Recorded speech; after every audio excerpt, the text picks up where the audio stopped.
HarperCollins presents An Orphan's Sorrow by Cathy Sharp. Read by Antonia Beamish. Prologue, 1937. "Mummy, please don't hurt me," the child whimpered as her mother caught hold of her arm, strong fingers digging into her flesh as she dragged her along the landing to the top of the dimly lit stairs. "I didn't mean to wet the bed." Filthy child! Her mother's grip tightened on her arm. "I just can't cope with this, Cassie. With your father gone and me ill, it's time to end it, for both of us." "Mummy, you're frightening me," Cassie cried. Please don't talk like this."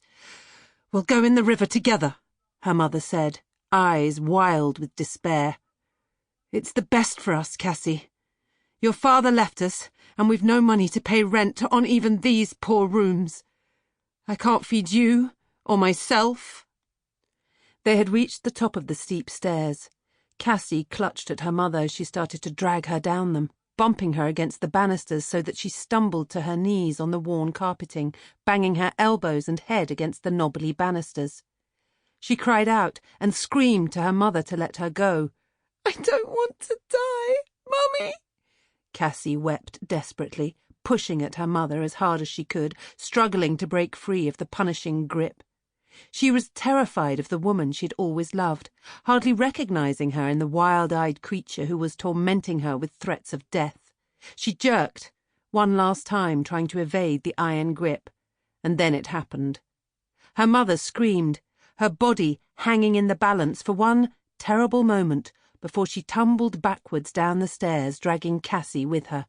Cassie screamed loudly as her head struck the wooden banister, and then everything went black, and she sank into an unconsciousness. Gradually, through the mists and the pain, over time that she was unaware of passing, the girl heard women talking, women with harsh voices and rough hands that seemed almost to punish as they tended her ills. Her mind whirled with distress as she struggled to remember what had happened, but her head hurt, and she couldn't remember properly. Everything was muddled in her mind. "Her poor mother broke her neck," a woman said in a loud voice on the day the mists cleared for the first time. "The police say the neighbours heard shouting and screaming. They think the girl might have pushed her mother."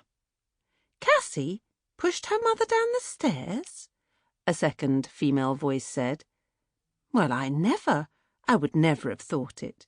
She looks like such a sweet little girl, so fragile and pretty, with that pale hair and those lovely blue eyes." "Well, you never know these things," the first voice sighed.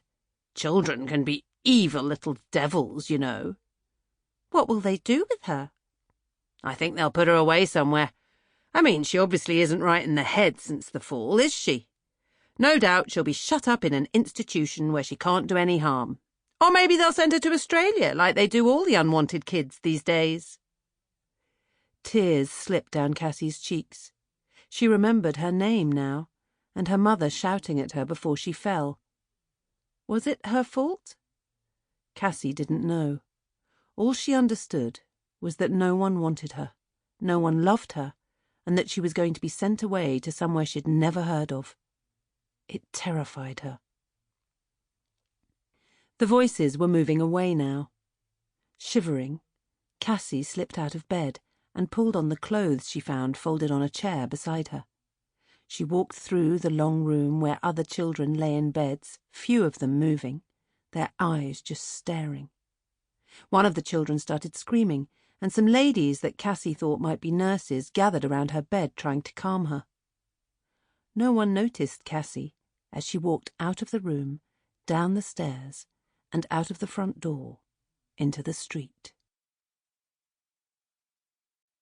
Chapter 1. Sister Jean Norton shivered in the cool night air, pulling up her coat collar and looking about the street down which she needed to walk every evening after her work was done. It was a wretched place of dirty terraces with broken window frames, paint peeling from them, and gutters choked with filth, and she wished that she did not have to negotiate its length to reach her comfortable little cottage. But the only other way was a mile longer, and she was tired. Sample complete. Ready to continue?